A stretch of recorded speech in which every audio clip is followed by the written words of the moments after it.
محمد نبینا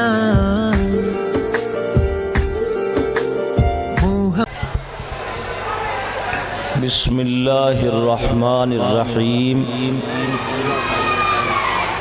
وَلَقَدْ آتَيْنَاكَ سَبْعًا مِّنَ الْمَثَانِي وَالْقُرْآنَ الْعَظِيمَ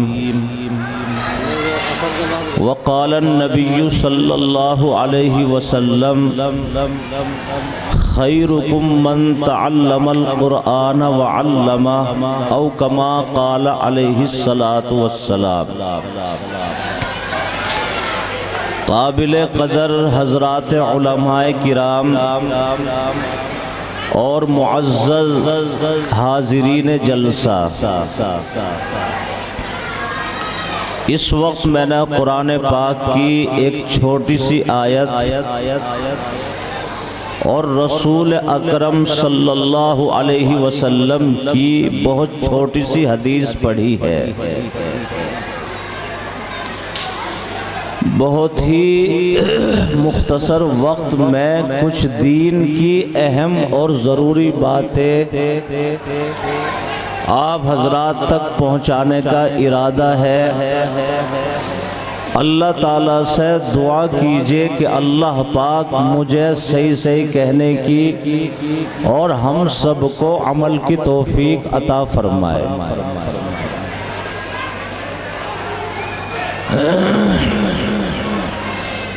اس وقت ہم اور آپ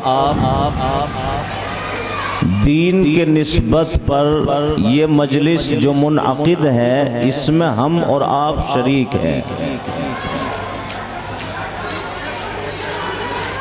یہاں بیٹھنے کی اور دین کی بات سننے کی بہت بڑی فضیلت ہے۔ اللہ تعالیٰ نے آپ حضرات کو دین کے نام پر منتخب کیا اور چنا اور یہاں لا کر بٹھا دیا۔ یہاں بیٹھنے کی جو آپ بیٹھے ہوئے ہیں، آپ کا درجہ اللہ کی نظر میں کیا ہے اور اس بیٹھنے کی فضیلت کیا ہے؟ میں ایک چھوٹا سا واقعہ سنا رہا ہوں جو حدیث میں ذکر کیا ہے۔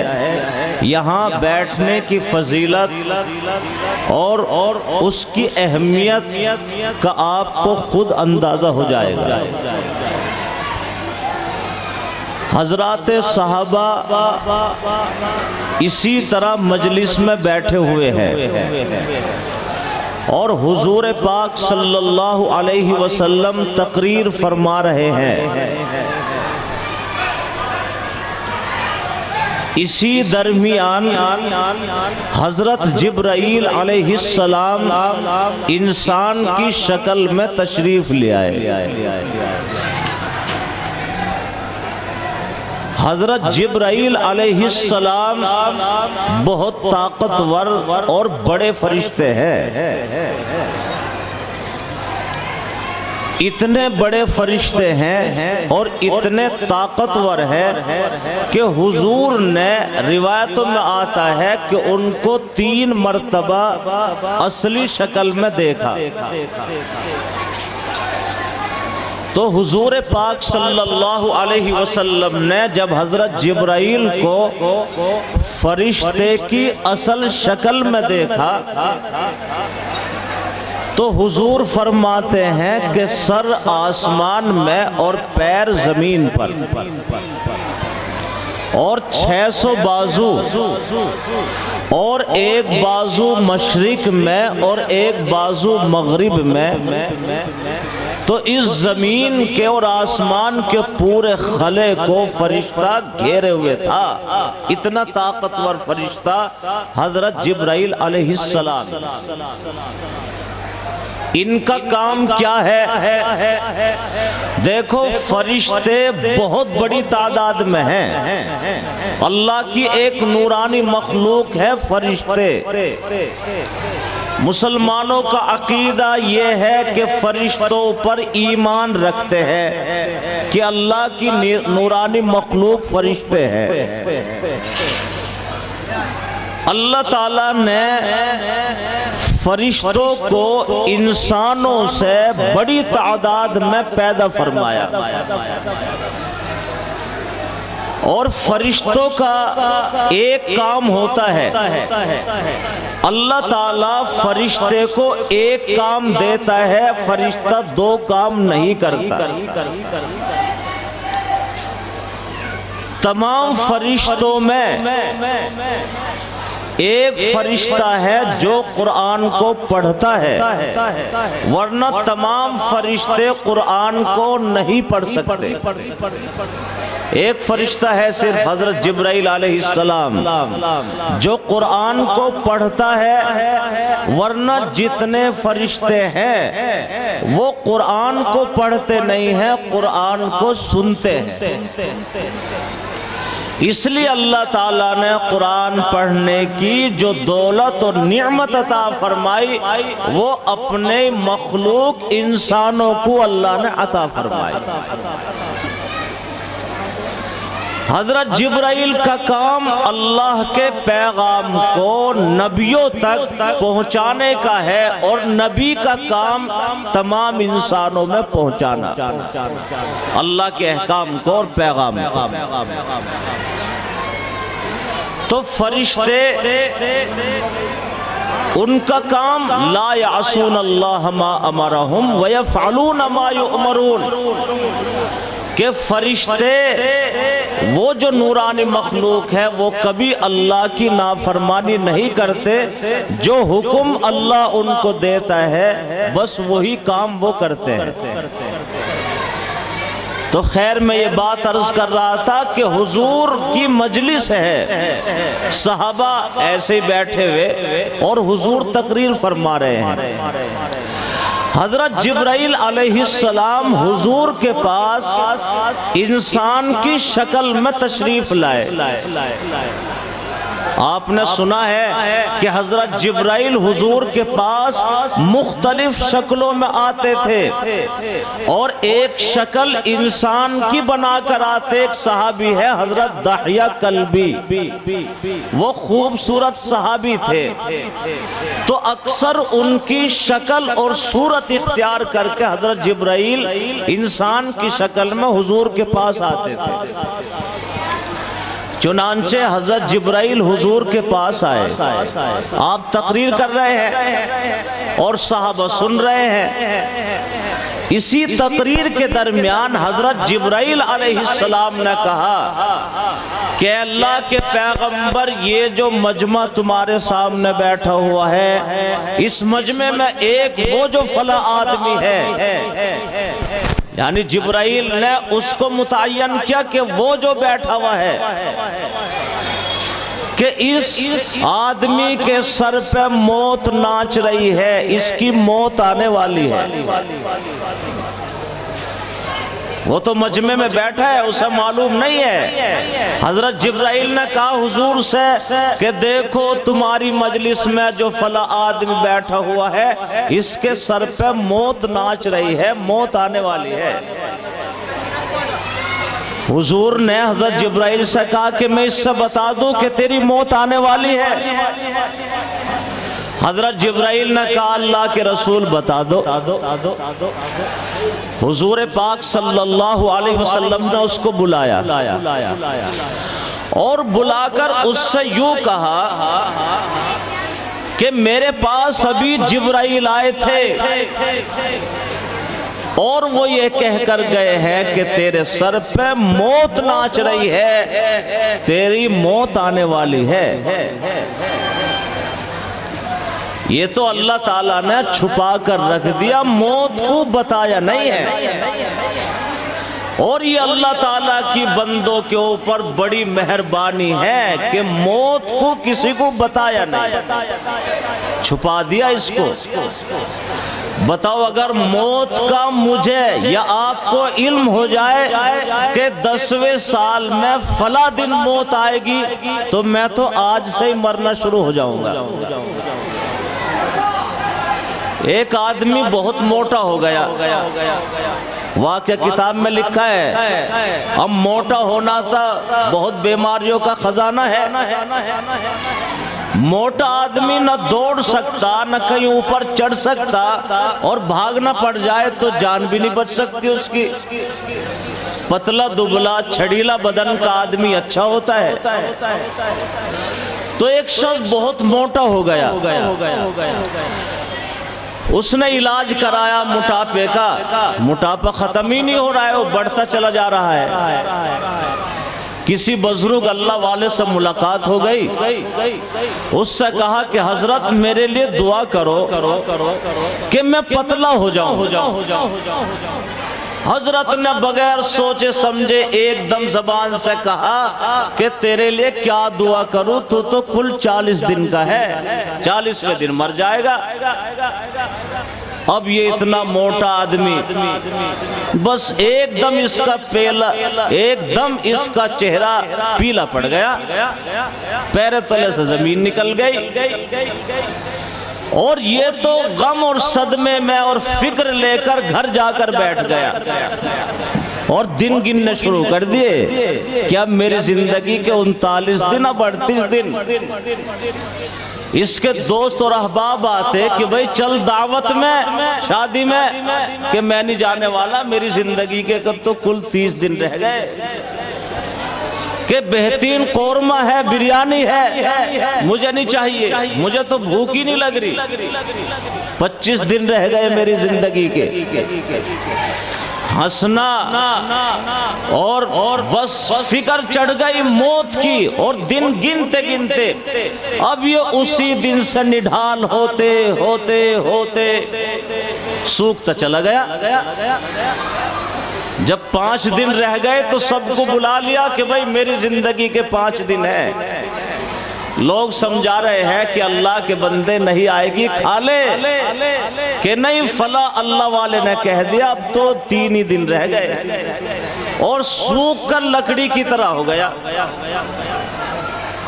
نہ کسی تقریب میں، نہ کہیں آنا نہ جانا، نہ کوئی خوشی۔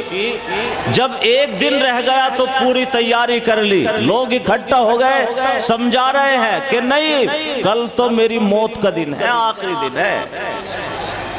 40 دن پورے ہو گئے، 41واں دن آ گیا، 42واں آ گیا۔ اب یہ چارپائی پہ سے اٹھا، اس نے کہا کہ بھئی اس فلاں بزرگ کو بلا کے لاؤ، کہ اس نے مجھے وقت سے پہلے مار دیا، اور انہوں نے جھوٹ بولا، میں تو نہیں مارا 40ویں دن۔ چنانچہ ان بزرگ کو بلایا گیا، اس نے کہا کہ تم اللہ والے ہو کے جھوٹ بولتے ہو، تمہیں غیرت نہیں آتی کہ تم نے مجھے کہا 40ویں دن مر جائے گا، میں تو نہیں مرا، اور میرا حال آپ نہیں دیکھ رہے کیا ہو گیا ہے۔ حضرت بولے کہ خدا کے بندے تو ہی تو کہہ رہا تھا کہ دعا کر دو کہ میں پتلا ہو جاؤں، دعا کی ضرورت نہیں پڑی۔ اور شریعت میں ایسا جھوٹ جس میں کسی کی جان بچتی ہو جائز ہے۔ اب بتا تیرا کیا حال ہے، تو پتلا ہوا یا نہیں ہوا؟ تو موت اتنی بڑی، اللہ تعالیٰ نے اس کو جو چھپا کر رکھا، یہ اللہ کی بڑی حکمت ہے، اور اللہ نے بہت ساری چیزیں چھپا کر رکھ دی ہے، اور اللہ کی بڑی حکمت اور مصلحت ہے۔ جیسے انسان کی روزی کو اللہ نے زمین میں چھپا کر رکھ دیا، اللہ ایسے بھی تو کر سکتا تھا کہ منڈالی کے لیے 1 سال میں کتنے گیہوں اور کتنا چاول چاہیے، تو 5 بیگھے زمین میں ہی اللہ گودام بنا دیتا کہ بھئی یہاں سے نکالتے رہو، اور ساری منڈالی کے لیے اسی میں ہے 5 بیگھے زمین میں۔ لیکن اللہ تعالیٰ نے اتنا سارا جنگل گھروایا ہے چاروں طرف کا۔ اللہ جانتا ہے حکمت کو کہ اس علاقے کے 2-4 بدماش پہلے اس گودام پہ جا کر قبضہ کر لیتے، لوگ بھوکے مر جاتے۔ اللہ نے ساری زمین میں بکھیر کر رکھ دیا اور چھپا دیا ہے روزی کو۔ ایک آدمی کا واقعہ لکھا ہے، وہ کسی عالم کے پاس آیا اور آ کر اس نے کہا کہ بھائی عالم بھی کہتے ہیں اور قرآن حدیث بھی کہتی ہے اور سارے جماعت والے کہتے ہیں کہ روزی دینے والا اللہ ہے، کھلانے والا، اتنے اللہ خود مجھے نہیں کھلائے گا اپنے ہاتھ سے، میں اتنے نہیں کھانے کا۔ دیکھو اللہ کیسے کھلانے والا ہے کہ اللہ کھلانے والا، سب یہ کہہ رہے ہیں اللہ کھلانے والا۔ ایک دن ہو گیا، 2 دن ہو گئے، اس کو لوگ سمجھا رہے ہیں کہ اللہ کے بندے کھا لے، مر جائے گا، کہ نہیں میں نہیں کھاؤں گا، اتنا اللہ خود نہیں کھلائے گا۔ سب کہتے ہیں کہ اللہ کھلانے والا، کہ میں دیکھتا ہوں اللہ کیسے کھلانے والا۔ جب فاقے کی حالت میں ہو گیا، سسرال والوں کو پتا چلا کہ ہمارا جو داماد ہے اس نے کھانے سے بائیکاٹ کر دیا اور وہ بھوکا رہ کے مر جائے گا، اس لیے چلو اس کے لیے بہترین قسم کے لڈو بناؤ اور ہمارے ہاتھ سے کھا لے گا۔ تو سسرال والے بہترین قسم کے لڈو لائے، خوب گھی ڈالا اور بادام پستے خوب ڈالے اور پھر اس کو اتنی محبت سے بنایا اور پھر اس میں سسرال کا جو ہاتھ لگا تو اور زیادہ لڈو کی قیمت بڑھ گئی اور وہ بے ہوش فاقے کی حالت میں پڑا ہوا ہے۔ اس سے کہا کہ بھئی یہ لڈو کھا لے، سسرال والوں کے ہاتھ کے ہیں۔ اس نے کہا کہ میں نہیں کھانے کا، اتنا اللہ خود نہیں کھلانے کا۔ اب سسرال والوں کو تو فکر یہ ہے کہ یہ مر گیا تو ہم ہی مر گئے، ہماری لڑکی کا کیا ہوگا اگر یہ مر گیا۔ خوشامند کری نہیں مانا، اتفاق سے اس کے پاس ہی لڈو رکھ دے کہ کھا لے گا۔ رات ہو گئی، رات میں کچھ ڈاکوؤں کا گزر وہاں کو ہوا۔ ان ڈاکوؤں نے دیکھا کہ ایک آدمی بے ہوش پڑا ہوا اور اس کے پاس لڈو بنے ہوئے رکھے ہیں، چلو آج رات میں کہیں چوری ووری تو ہاتھ لگی نہیں، اس کے لڈو چوری کر لو۔ لڈو چوری کر لیے۔ اللہ نے ان ڈاکوؤں کے ذہن میں ڈالا کہ بھئی کہیں ایسا تو نہیں کہ اس نے ان لڈو میں زہر ملا رکھا ہو ہمیں مارنے کے لیے۔ تو مشورہ کیا کہ ایسا کرو، ایک لڈو پہلے اسے کھلا کے دیکھو، اگر یہ کھا کے مر گیا تو زہر ہے ہم نہیں کھائیں گے، اور اگر یہ نہیں مرا تو اس کے لڈو چوری کر کے کھا لیں گے بانٹ کے ایمانداری سے۔ چنانچہ اس سے کہا کہ بھئی لڈو کھا، اس نے کہا کہ میں نہیں کھانے کا۔ کہ کیوں؟ کہ اتنا اللہ نہیں کھلائے گا۔ اب ان کے ذہن میں گڑ گئی کہ واقعی اس نے زہر ملا رکھا ہے ہمیں مارنے کے لیے۔ تو ایک ڈاکو نے اپنے پیر میں سے جوتا نکالا اور جوتا نکال کے اس کے سر پہ مارا کہ اٹھا لڈو۔ اب وہ سر پہ لگتے اس نے لڈو اٹھا لیا۔ دوسرے ڈاکو نے پھر جوتا مارا کہ کھا لڈو، اب وہ سر پہ لگتے ہی لڈو اس نے کھانا شروع کر دیا۔ تیسرے نے مارا کہ اٹھا لڈو، لگتے پھر اٹھایا۔ چوتھے نے مارا کہ کھا لڈو، وہ کہنے لگا ذرا ٹھہرو، بس اللہ میری سمجھ میں آ گیا کہ یا تو کوئی خوشی سے ہی کھا لے، اور اگر کوئی خوشی سے نہیں کھائے گا تو اللہ کی ذات وہ ہے کہ وہ سر پہ جوتا لگوا کے کھلانے پہ بھی قادر ہے۔ اس لیے میرے بھائیوں اور بزرگوں، اللہ اپنی حکمتوں کو جانتا ہے اور جو وہ کام کرتا ہے انسانوں کے لیے وہ حکمت بھرے کام ہے۔ خیر یہ بات دوسری طرف چلی گئی، وقت بہت کم ہے۔ میں یہ عرض کر رہا تھا کہ جو حضور کی مجلس میں وہ آدمی بیٹھا ہوا تھا اور جبرائیل کہہ کر گئے کہ اس کے سر پہ موت ناچ رہی ہے، اس کی موت آنے والی ہے، تو حضور نے اسے بلایا اور بلا کر کہا کہ دیکھو میرے پاس جبرائیل آئے تھے اور یہ کہہ کر گئے ہیں کہ تیری موت آنے والی ہے اور تو گیا۔ یہ آدمی بولا کہ اللہ کے رسول آپ کی بات اور جبرائیل کی بات 100% یقینی اور سچی ہے کہ میں تو گیا، لیکن جتنے سانس بھی میرے بچ رہے ہیں زندگی کے، اے اللہ کے پیغمبر کوئی کام ایسا بتا دو مجھے، کوئی کام ایسا بتا دو کہ میں ان جو سانس بچے ان سانسوں میں اس کام میں لگ جاؤں اور اللہ میری مغفرت فرما دے، مجھے کوئی ایسا کام بتا دو۔ تو اس کی جو آخری زندگی کے سانس بچے ہیں، بتاؤ اللہ کے پیغمبر جو عمل اس کو بتائیں گے اس سے قیمتی کوئی عمل ہو سکتا ہے؟ اس سے قیمتی کوئی عمل نہیں ہے۔ حضور نے کیا بتایا کہ بھئی کیا کر، تو روزہ رکھ، کیا کرے گا؟ حضور نے بتایا کہ جتنے سانس تیرے بچے ہیں جلدی کر اور دین کے سیکھنے سکھانے میں لگ جا، اس سے قیمتی کوئی عمل نہیں ہے۔ تو میرے بھائی، ہم اور آپ اس وقت جو علماء کی تقریر اور دین کے سننے پر جو مجلس لگی ہوئی ہے، اس سے قیمتی آج کوئی ہمارا کام نہیں ہو سکتا۔ تو اس لئے آپ حضرات مبارک ہو اس دین کی محفل میں بیٹھ کر اور یہاں شریک ہو کر۔ اس لئے میں صرف آپ سے ایک بات عرض کرنا چاہتا ہوں، ذرا میری بات پر غور کرنا۔ آج مجھے بھی اور آپ کو بھی ایک فکر ستا رہی ہے اور ایک بے چینی ستا رہی ہے، ایک کڑھن ہے سینے میں اور ذہن کو جو منتشر کیے ہوئے ہے۔ کیا فکر ہے ہماری؟ ہماری فکر یہ ہے کہ میرے بعد میری نسلوں کا اور بچوں کا کیا ہوگا، یہ تو فکر ہے۔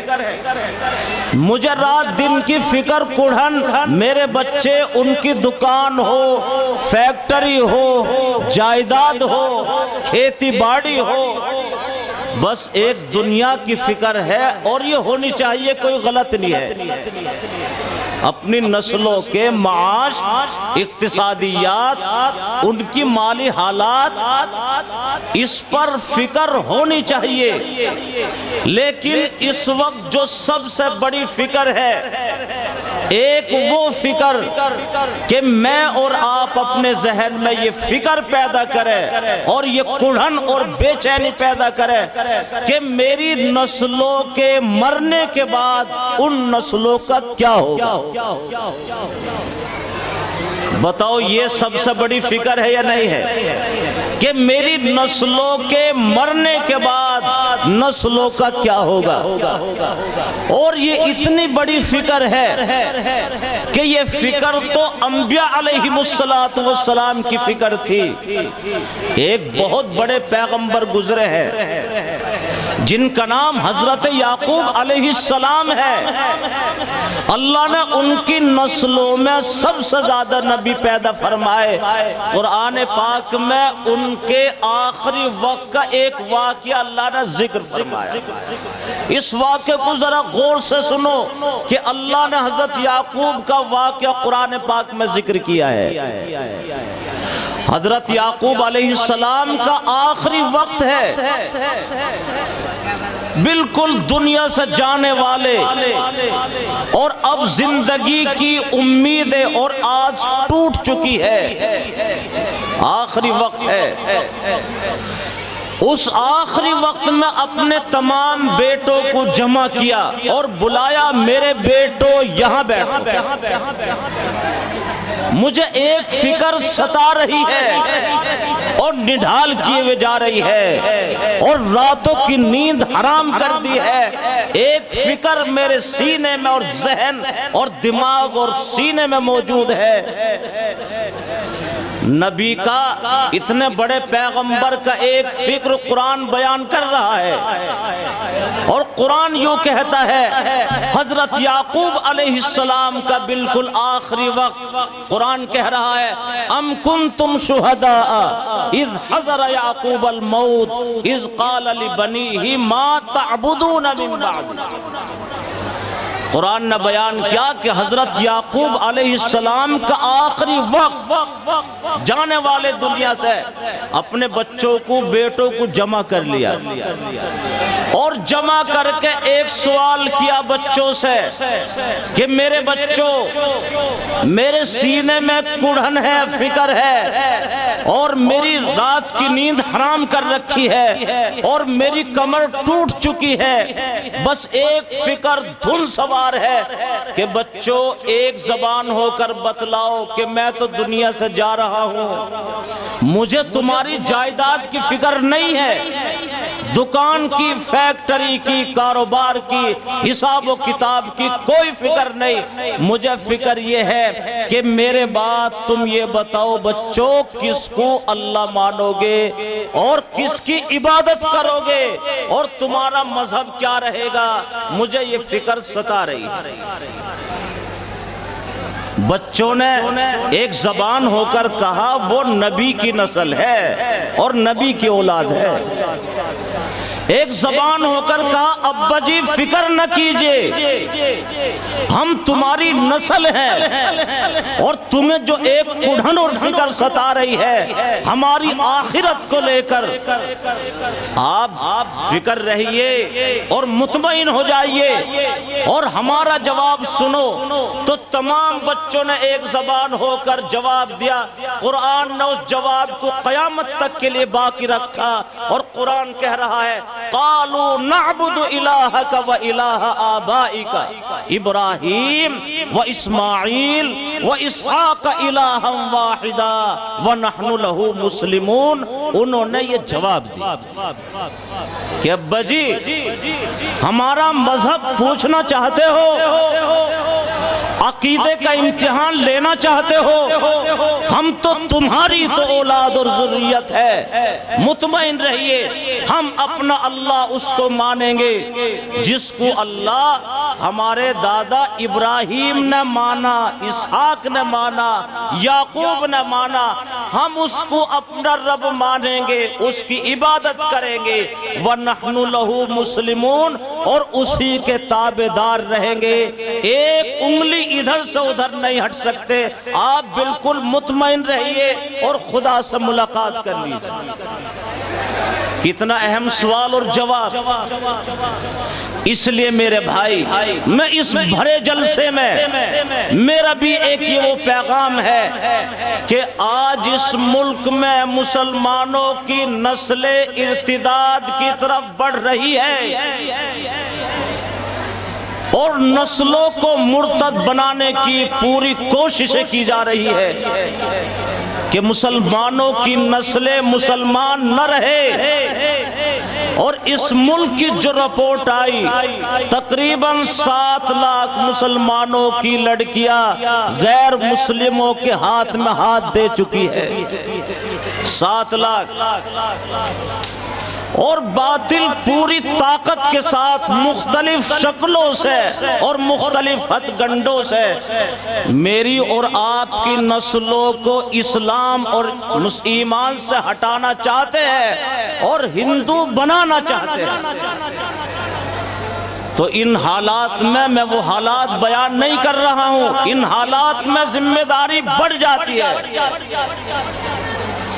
اور جو اس ملک میں جتنے اسکول اور کالج غیروں کے ہاتھ میں ہیں، ان تمام اسکولوں میں انہوں نے اپنا نعرہ دیا ہے کہ ہمارا اسکول اور ہمارا مذہب، اور جو انہوں نے لازم کر دیا کہ اسکول میں آنے والا ہر بچہ وندے ماترم پڑھے گا۔ وندے ماترم کا مطلب کیا ہے؟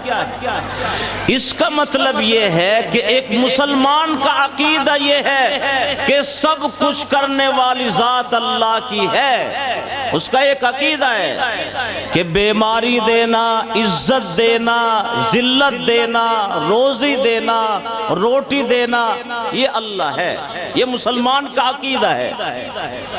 اور وندے ماترم کا مطلب یہ ہے کہ جو ہم اللہ کو سمجھتے ہیں، وندے ماترم میں سب کچھ زمین کو معبود مانا ہے، زمین تو ہماری رب ہے، ہم تیری پوجا کریں گے، تو ہی عزت دینے والی، تو ہی روٹی دینے والی، تو ہی روزی دینے والی۔ بتاؤ یہ عقیدہ جو اللہ کے بارے میں ہے، اگر زمین کو اللہ مان لیا اور وندے ماترم پڑھ لیا تو ہم مسلمانوں کے بچوں کا ایمان رہے گا یا ختم؟ ختم ہو گیا، ختم ہو جائے گا۔ اس لئے مرتد کرنے کی اور بہت ساری شکلیں ہیں۔ اسکول والوں نے لازم کر دیا کہیں کہ سورج کے سامنے ہاتھ جوڑ کر کھڑا ہونا ضروری ہے۔ بتاؤ اگر سورج کی پوجا کی جائے گی تو مسلمان کا ایمان رہے گا؟ ہرگز ایمان نہیں رہ سکتا۔ اس لیے مسلمانوں کی نسلوں کو اس ملک میں ان کے ایمان سے ہٹانے کی اور ہندو بنانے کی اور مرتد کرنے کی پوری کوششیں ہیں۔ میرے بھائی، میں صرف ایک بات عرض کرنا چاہتا ہوں، اگر وہ اپنے اسکول میں لازم کرے کہ مسلمان بچیاں یہاں پردے کے ساتھ نہیں آ سکتی، ان کی بات بجا ہے، ان کا اسکول ہے۔ ان تمام حالات میں ذمہ داری بڑھ رہی ہے، اور یہ جو مدرسے ہیں، ان مدرسوں کا کام یہ ہے جو ہمارے بزرگوں نے قائم کیے تھے۔ ان مدرسوں کا مقصد یہ ہے کہ مسلمانوں کی نسلوں کو مسلمان رکھنا ہے، یہ مدرسوں کا مقصد ہے۔ دیکھو غور توجہ کرنا، جو ہمارے بزرگوں نے مدارس اور مکاتب کا جال پھیلایا ہے، ان مدارس کا مقصد پیٹ پالنا نہیں ہے، تنخواہ لینا نہیں ہے، خزانچی اور محتم بننا نہیں ہے، بلکہ مدارس اور مکاتب کا جو جال پھیلایا گیا ہے دیہات، قصبات، شہروں میں، ان مدرسوں کا مقصد یہ ہے کہ آنے والی مسلمانوں کی نسلیں اس ملک میں مسلمان رہے۔ بتاؤ میری اور آپ کی نسلیں اس ملک میں مسلمان رہنی چاہیے یا نہیں رہنی چاہیے؟ رہنی چاہیے۔ تو مدرسوں کی اور علماء کی اور ذمہ داروں کی اس وقت اور زیادہ ضرورت بڑھ گئی ہے اور ذمہ داری بڑھ گئی ہے۔ اس لیے اسکول میں جا کر ایمان بچنے والا نہیں، اور اس ملک میں مجھے اور آپ کو اسکول بھی ضرور چاہیے۔ تو یہ جو ہمارے اتنے بڑے بڑے مدرسے ہیں، اگر ان مدرسوں میں 8ویں 10ویں 12ویں ہندی انگلش میڈیم سب کچھ اگر قائم کر لیا جائے دینی ماحول اور دینی مزاج میں، تو بتاؤ میری اور آپ کی نسلیں مسلمان رہے گی اور مرتد ہونے سے بچ جائے گی۔ اس کی طرف توجہ دینے کی ضرورت ہے یا نہیں ہے؟ ضرورت ہے۔ اگر آپ اس کام کے لیے 40 لاکھ روپے دے رہے ہیں تو آپ تو 1 کروڑ دے دیں گے نسلوں کو بچانے کے لیے۔ اس لیے وقت کا تقاضا ہے، ہاتھ سے نہ جانے دیجئے، غور و فکر کر کے تمام ذمہ دار سر جوڑ کر مل جل کر اپنی اس بستی کی نسلوں کا ایمان بچانا ہے۔ تو اپنے مدرسوں میں انگلش میڈیم مضبوط اور ٹھوس طریقے پر دینی ماحول اور دینی مزاج میں قائم کر دیجئے، ورنہ تو نسلیں بچ نہیں سکتی۔ کریں گے اس کام کو انشاءاللہ۔ اس لیے کہ مدرسوں کا کام تو یہی تو ہے کہ مسلمان نسلوں کو ارتداد سے بچانے کی، اور مدرسوں نے ہر موڑ پر مقابلہ کیا ہے۔ ایک واقعہ سنا کر بات ختم کر رہا ہوں۔ ایک وقت آیا اور وقت عجیب تھا، ایک عیسائی کھڑا ہو گیا اور اس عیسائی نے کھڑے ہو کر چیلنج کر دیا کہ کان کھول کر سن لے، زمانے کے علماء جو مسلمانوں کے رہبر ہے، رہنما ہے اور پیشوا ہے، وہ کان کھول کر سن لے کہ میرے 3 سوال ہے، اگر 3 سوالوں کا جواب دے دیا علماء نے، عیسائی دھرم چھوڑ کر مسلمان ہو جاؤں گا، اور اگر جواب نہ دیا تو سارے علماء کو اسلام چھوڑ کر عیسائی ہونا ہوگا۔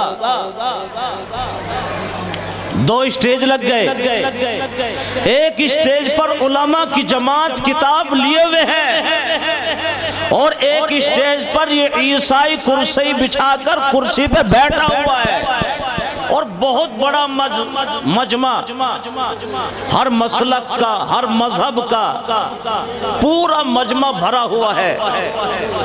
یہ عیسائی کرسی پر بیٹھا، سینہ تان لیا، تن تنا رہا ہے، چیلنج کر رہا ہے علماء کو کہ سن لو کان کھول کر میرے 3 سوال۔ اور اس عیسائی نے پہلا سوال کیا کیا؟ پہلا سوال اس کا یہ تھا کہ سارے علماء مل کر یہ سوال ہے، میرا جواب دے کہ اللہ اس وقت کیا کر رہا ہے۔ بتاؤ اہم سوال ہے یا نہیں ہے؟ ہم اور آپ بتا سکتے ہیں کہ اللہ اس وقت کیا کر رہا ہے؟ ہمیں معلوم نہیں، اہم سوال۔ اور دوسرا سوال اس عیسائی نے یہ کیا کہ سارے علماء مل کر، میرا دوسرا سوال یہ ہے کہ اللہ کا رخ اور اللہ کی جہت کس طرف کو ہے، کیونکہ ہر چیز کا رخ کسی نہ کسی طرف کو ہوتا ہے، تو اللہ کا رخ کس طرف کو ہے؟ دوسرا سوال بھی اہم۔ اور تیسرا سوال یہ کہ سارے علماء مل کر یہ بتلائے کہ اللہ نے ساری کائنات بنائی، اللہ سے پہلے کیا تھا؟ یہ 3 اہم سوال ہے، علماء کی جماعت بیٹھی ہوئی ہے اور یہ عیسائی چیلنج کر رہا ہے اور مجمع بھرا ہوا ہے، مجمع کے اوپر سناٹا ہے، علماء کی نظریں جھک گئی اور کتابوں کے ورق الٹ پلٹ کر رہے ہیں، جواب نہیں مل پا رہا ہے، بڑی بڑی کتابیں کھلی ہوئی ہے، اور یہ عیسائی تن تنا رہا ہے اور چیلنج کر رہا ہے۔ قربان جائیے انہی مدرسوں پر، اس زمانے میں ایسے ہی مدرسے میں پڑھنے والا ایک طالب علم ہے جو ابھی 8 سال کا بچہ ہے اور جس کا نام امام ابو حنیفہ رحمۃ اللہ علیہ ہے، ابھی 8 سال کا بچہ ہے۔ اس مجمع میں والد کے ساتھ بیٹھا ہوا مناظرہ سننے کے لیے آیا ہوا ہے، جب دیکھا کہ علماء خاموش ہیں اور جواب نہیں بن پا رہا ہے تو والد صاحب سے کہا ابا جی مجھے اجازت دے دو، اور میں نے اس کو اب خاموش کیا، میں نے تو یہ سوال پڑھ لیے ہیں اور ان کا جواب تلاش کر لیا ہے۔ مدرسے میں پڑھنے والا یہ ننھا منا ایک 8 سالہ بچہ، والد نے کہا کہ بیٹا تم اس کے اہل نہیں ہو، علماء کی جماعت بیٹھی ہوئی ہے، خاموش ہو گیا۔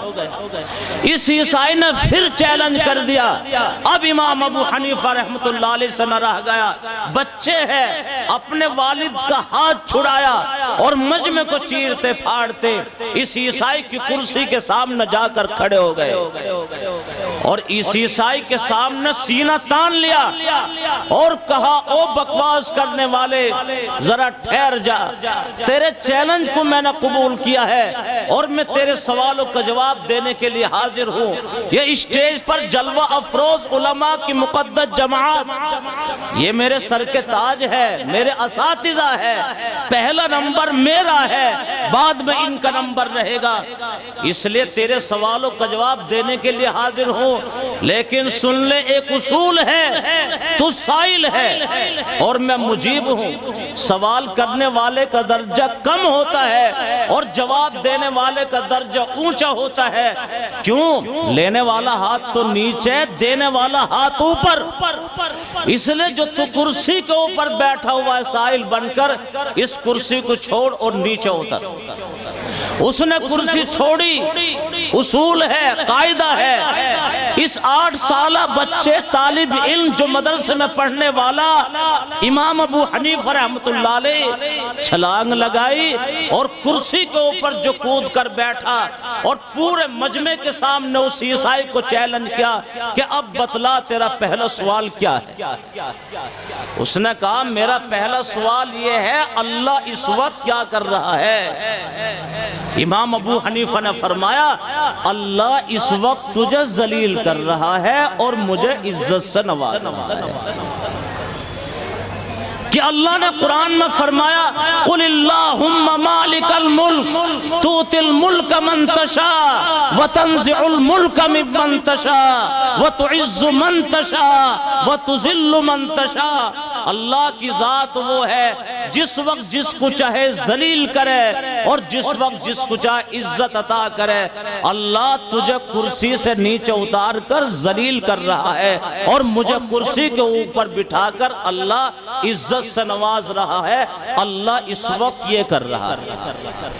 عیسائی خاموش ہو گیا، پورے مجمع پہ ایک سکوت و سناٹا تھا۔ اب مسلمانوں کی گردن اونچی ہوئی اور علماء نے راحت کا سانس لیا اور ٹھنڈی آہیں بھری۔ اس بچے کا حوصلہ ادھر بلند ہوا اور جذبات نہ کچھ اپنے قابو نہ پائے، چنانچہ فوراً اس عیسائی کو جھنجھوڑ دیا کہ جلدی کر بتا اب دے تیرا دوسرا سوال کیا ہے؟ اس نے کہا دوسرا سوال میرا یہ ہے کہ اللہ کا رخ کس طرف کو ہے؟ امام ابو حنیفہ رحمت اللہ علیہ نے لگے ہاتھ لیا اور اس سے یوں کہا کہ تو ایک چراغ لا اور اس کو روشن کر، میں تجھ سے معلوم کروں گا کہ چراغ کی روشنی کا رخ کس طرف کو ہے۔ اس نے کہا وہ تو نور ہے اور نور کا رخ تو تمام جہتوں میں کو پھیلا ہوا ہوتا ہے، اس کا رخ کسی ایک طرف کو نہیں ہوتا۔ امام ابو حنیفہ نے پکڑ فرما لی اور کہا کہ سن لے اللہ نے قرآن میں بیان فرمایا ہے اللہ نور السماوات والارض مثل نورہ کمشکات فیہا مصباح، کہ اللہ تو وہ ہے جو آسمان کا بھی نور ہے اور زمین کا بھی نور ہے اور پہاڑوں کا بھی نور ہے اور سمندروں کا بھی نور ہے۔ جب تیرے دنیا کے نور کا حال یہ ہے کہ اس کا رخ کسی ایک طرف کو نہیں، تمام جہتوں میں کو ہے، تو اللہ تو زمین کے بھی نور، آسمان کے بھی نور، اللہ ہر جگہ حاضر و ناظر ہے، تمام جہتوں میں پھیلا ہوا ہے۔ وہ خاموش ہو گیا، پھر کہا کہ اب بتلا تیرا تیسرا سوال کیا ہے؟ اس نے کہا تیسرا سوال میرا یہ ہے اللہ سے پہلے کیا تھا؟ امام ابو حنیفہ نے فرمایا کہ کچھ گنتی جانتا ہے یا نہیں؟ کہ ہاں جانتا ہوں۔ کہ ذرا 1 سے گن۔ اس نے 1 سے گننا شروع کیا، 1 2 3 4 5 6 7 8 9 10۔ کہ ٹھہر جا واپس گن۔ اس نے الٹا گنا، 10 9 8 7 6 5 4 3 2 1۔ امام ابو حنیفہ نے فرمایا کہ تو نے 1 سے ہی تو شروع کیا اور 1 پر آ کے تو رک گیا، 1 سے پہلے بھی تو بتا کیا ہے؟ اس نے کہا کہ 1 سے پہلے تو کچھ بھی نہیں ہے۔ امام ابو حنیفہ نے فرمایا تو سن لے، اللہ نے قرآن میں اپنا تعارف کرایا ہے کہ قل هو اللہ احد، اللہ ایک ہے۔ تو 1 سے پہلے بتا دے کیا ہے، میں تجھے اللہ سے پہلے بتا دوں گا کیا ہے۔ کہ 1 سے پہلے تو کچھ بھی نہیں، 1 سے شروع ہوتا ہے اور 1 پر آ کے سب ختم ہو جاتا ہے۔ تو اللہ بھی تنہا ایک ہے، ساری کائنات کا وجود اس ایک سے ہے اور ساری کائنات کا وجود اس اللہ پر آ کے ختم ہو جاتا ہے۔ امام ابو حنیفہ مدرسے میں پڑھنے والے تمام مسلمانوں کی عزت کو باقی رکھا اور زمانے کے سب سے بڑے دشمن کو خاموش کر دیا۔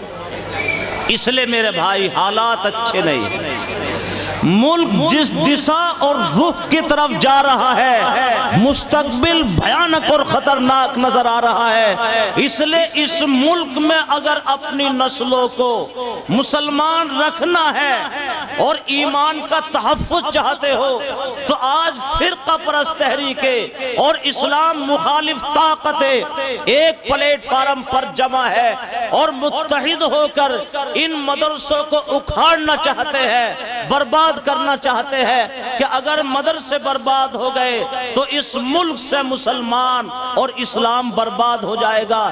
اس لئے میرے بھائی میں اس مختصر وقت میں یہ اپیل اور گزارش کرنا چاہتا ہوں کہ مدارس اسلامیہ نازک مرحلے سے گزر رہے ہیں، اس لئے ان حالات میں اگر یہ مدارس اسلامیہ اپنے تحفظ اور اپنی بقا کے لیے مسلمانوں سے جان کی قربانی مانگے تو کہو کہ انشاءاللہ جان کی قربانی دینے کے لیے تیار رہیں، انشاءاللہ دونوں ہاتھ اٹھا کے کہو تیار رہیں گے۔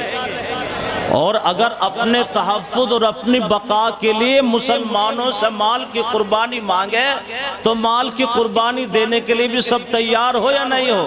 انشاءاللہ یہ تو تمہارا مثالی جلسہ ہے، اور اس کی مثال تو ہم سہارنپور، مظفر نگر اور بلند شہر نہ جانے کہاں کہاں کے جلسوں میں تمہارا تعارف کراتے ہیں۔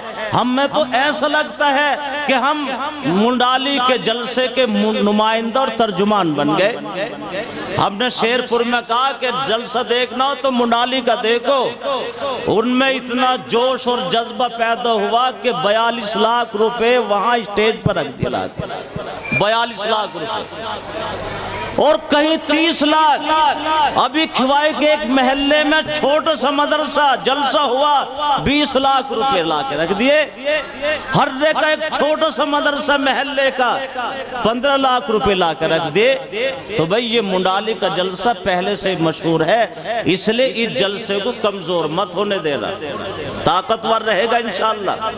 حضرت مولانا محمد یامین صاحب مدد اللہ العالی مبلغ دارالعلوم دیوبند تشریف لا رہے ہیں، ہم سب کے محبوب ہے، بڑے ہیں، معروف و مشہور عالم دین ہیں، وہ آپ سے اپیل کریں گے، کچھ دین کی باتیں سنائیں گے، اور آج ہر گھر سے، ہر محلے سے، ہر بڑا، ہر چھوٹا، ہر جوان، ہر عورت یہاں مدرسے میں ہر گھر سے تعاون ہونا چاہیے، ہوگا۔